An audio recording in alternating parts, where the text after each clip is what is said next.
Thank you for attending my talk on CARAT, a case for virtual memory through compiler and runtime-based address translation. I'm Brian Suki, and I worked with Simone Campanoni, Nikos Hardavelas, and Peter Dinda, and we are all out of Northwestern University.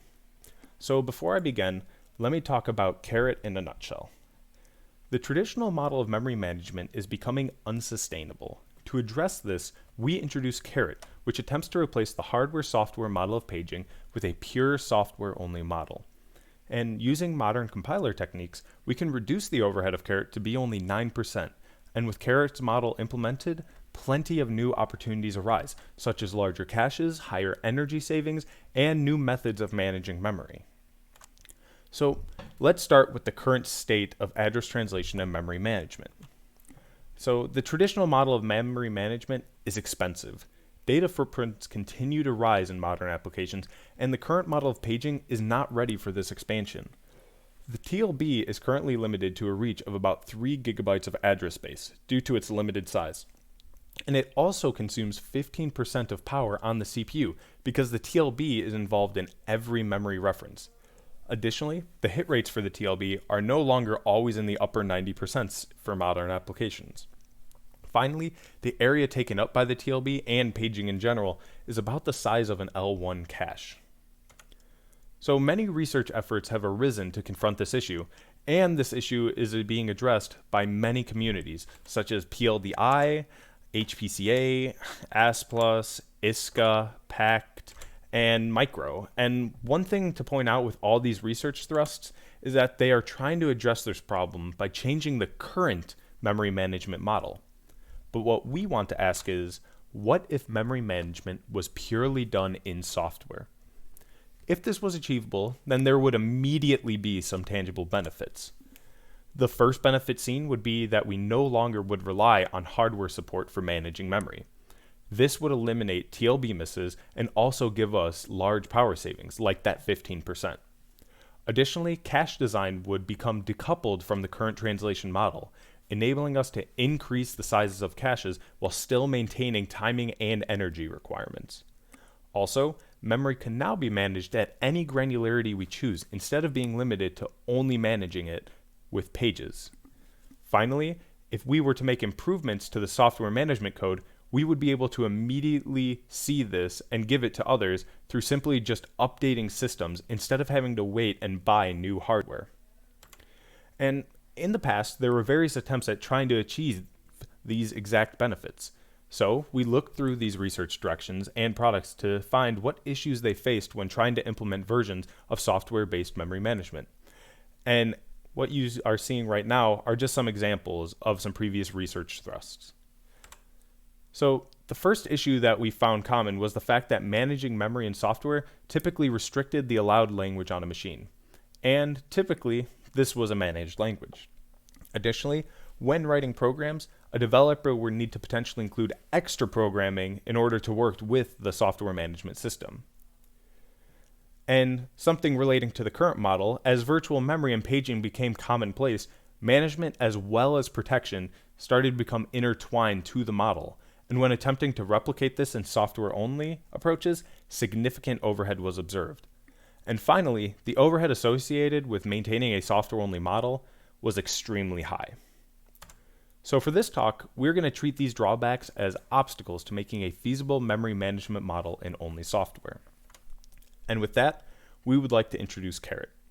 CARAT is a re-abstraction of memory management that operates using only physical addresses.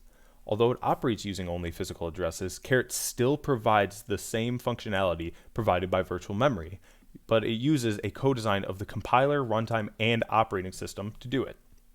Additionally, the prototype can be applied to any code that compiles to LLVMIR and requires no extra programming.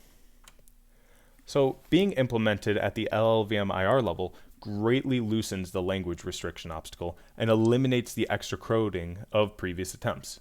And before I address the other obstacles, let us explain a little more about the CARAT model. So this is the traditional address translation model. A notable feature is that the hardware is complex and uses virtual and physical addresses in its execution. The TLB and page walker are integral parts to ensuring that the translation from virtual to physical addresses works seamlessly for the user. But this again comes at a 15% power overhead, as well as being on the critical path for execution. And the idea of CARAT is to remove this complex hardware and addressing scheme in favor of a simpler alternative. The CARAT model can operate with only physical addresses, making the hardware simpler, more energy efficient, and in many cases faster. It does so by making two changes in software. The first is a set of compiler passes that will inject code to track and protect memory. And the second is linking programs with a CARAT runtime and signing the binary. The runtime will keep track of memory as well as enforce protection directed by the compiler. The signing of the binary verifies the program was produced by CARAT's toolchain. This results in a binary that works cooperatively with the kernel to implement functions originally provided by virtual memory, but now using only physical addresses.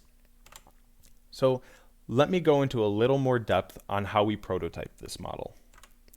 And we are going to go into 3 different parts that will offer insight on how we go about protecting and managing memory. So let's start with the compiler. The first compiler pass that runs protects memory by placing a guard around every single memory access a program makes. This includes all loads, stores, and call instructions. And guarding is checking that an address we are about to access is valid. This is similar to what managed language do to avoid having seg faults and instead have language exceptions. The guard is implemented as a bounds check, verifying the addresses being accessed fall within an allowed region. If the Intel MPX architectural extension is available, this check takes only a single cycle. Later on, we will explain some optimizations we made to remove redundant checks, which will in turn lower the overhead. The next 2 passes, the tracking passes, inject code so that the runtime can keep track of all allocations as well as their escaping pointer references. And allocations in CARAT is an expanded term that covers dynamic heap allocations, globals and BSS segments, as well as the stack. And on top of keeping track of all allocations, CARAT also keeps track of any pointers that may point into one of the allocations, what we call an escape. So an example of an allocation is making a malloc call, void star a equals malloc 512. And an escape would be storing a pointer into that allocation into a different variable. And you can see this with void star b equals the address of the 5th element in A. And it points into there. So that would be an escape. And we keep track of that as well. So the runtime side of CARAT serves to enforce the changes made by those compiler passes. And for tracking, the runtime is going to maintain a table that contains all allocations as well as their escapes. For protection, the runtime will have access to a set of allowed regions by the program that it can check against memory accesses. Finally, for making mapping changes, like a page movement, the kernel uses a mapper that works cooperatively with the CARAT runtime to implement protection and mapping changes. And let's talk briefly about the limitations that we have for the prototype. And the biggest limitation that we placed on CARAT was forcing it to operate in units of pages. In reality, CARAT can operate at any granularity that it wants. And when we remove paging restrictions, there are huge performance benefits that can be observed. Additionally, all these limitations that you see are not going to impact the measurements that evaluate the feasibility of CARAT. In reality, they actually increase the overheads that we observed. Okay, so let's get back to the other 2 obstacles. And let's begin with protection and memory management being too intertwined to the current model. And more significantly, even if we could protect separately, can we get an acceptable overhead? So before we start, here are the 22 benchmarks we used to evaluate CARAT. And we gathered these benchmarks from Parsec, Spec 2017, NASA's Parallel Benchmark Suite, and the Mantivo Suite. Okay, let's get back to protection and mapping.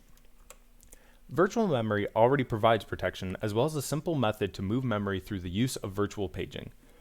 CARAT is also able to make mapping changes by having the runtime cooperatively work with the kernel to move or update memory. For protecting memory, the guarding of all memory accesses allows us to ensure no illegal accesses are made. But guarding all memory accesses is typically an expensive overhead to pay. So let's look into the time overhead associated with guarding all accesses. So when we truly place a guard over every memory access, the overheads observed are 25% for that single cycle Intel MPX check and a whopping 200% for the standard range check. And in my opinion, a 200% overhead is not acceptable. But when we use modern compilers, this overhead can be reduced by implementing CARAT-specific optimizations. And the most significant optimization was a new data flow analysis that we created that allows us to remove checking a piece of memory if we can guarantee it has been checked before. And the other two optimizations have to do with hoisting checks out of loops so we don't have to check over and over. So when using these optimizations on the programs, we are able to significantly reduce the overheads of providing protection. And the overhead of providing protection is now only 5.9% using the Intel MPX extension and only 36% using range checks. And the best part is that these overheads will only decrease over time as we get better and better alias analysis. So now we can move on to the final obstacle, the runtime latencies. And let's first start by looking at the runtime overhead in terms of memory consumption. For 19 of the 22 benchmarks, we observed that the memory overhead had a geomean of only 0.8%. And when accounting for the outliers, this geomean still only jumps up moderately to 62% memory consumption overhead, which in real numbers is only hundreds of megabytes. So one way that we could remove the overhead of outliers is to pin memory down, meaning that we would lose the ability to move memory, but we would not lose the ability to protect memory. With a now low memory overhead, we can look at the latency overheads for CARAT. And more specifically, we are going to break down the overhead in terms of keeping track of memory, such as building that allocation table, as well as using that allocation table to perform movements or updates to memory. So let's start with tracking memory. Simply put, the overhead for tracking all allocations and those escaping pointer references in memory has a time overhead of only 1.9%. And in the worst case, the overhead was only 8.5% for the benchmarks we looked at. Now we can look at the overhead of performing memory movements and updates of memory, which is a little more involved. And we need to move and update memory in order to either update protections for the program or to relocate memory if we need to. And for all benchmarks, we found the allocation rate of memory to be roughly 160 pages per second. And you can think of the allocation rate as an extreme upper bound on how often we need to make memory changes. And this is the worst case because whenever an allocation is made, the system may need to make a change each time. But when we dug a little deeper, we found the actual expected rate of changes to memory to be significantly less than a single change per second. In reality, it was about one change every 10 seconds. So for testing, we're going to be moving memory at both of these rates, as well as roughly double the highest rate we saw, which was 20,000 movements per second. Additionally, we will be moving memory that is the worst case scenario for CARAT. This means we will move the memory that forces the overhead of CARAT to be the highest at every invocation. And we are going to get just the highest overhead we can see. So when moving memory at one movement per second, which is a higher rate than we would typically expect, the overhead is only 1.2%. And when we move memory at a rate roughly 2 times faster than the worst case extreme upper limit, that 20,000 movements per second, the overhead was only 8.1%. And it should be noted that these numbers found are actually derived from performance measurements in our paper and can be explained more in depth there. So now we have also addressed the overhead for movements and updates, which now addresses the latency overall, which means we have overcome the final obstacle for CARAT. And just to recap, when we take the movement overhead of 1.2% for CARAT and add it to the protection overhead of 5.9% and the tracking overhead of 1.9%, we are left with a total overhead of only 9% of CARAT. And since we also addressed all the obstacles, we now get access to all those benefits described at the beginning of the talk. And just to reiterate them, the first benefit is we are no longer going to have TLB misses, and we also save 15% of energy. Additionally, since we decoupled cache design, L1 caches no longer need to be virtually indexed and physically tagged, which means that we can increase the size of L1 caches from currently 64 kilobytes up to 256 kilobytes while still maintaining the latency and energy requirements of an L1 cache. we're also now able to manage memory at any level of granularity we choose. So we can pick pages, allocation level, mmap regions, or even NUMA zones. And finally, we're able to see improvements to programs when software improves as well. An example of this would be having better alias analysis, which lowers that protection overhead. So just to recap everything, we argued that the traditional model of memory management is starting to become unsustainable. And to address this, we used modern compilers to implement a feasible software-only memory management model.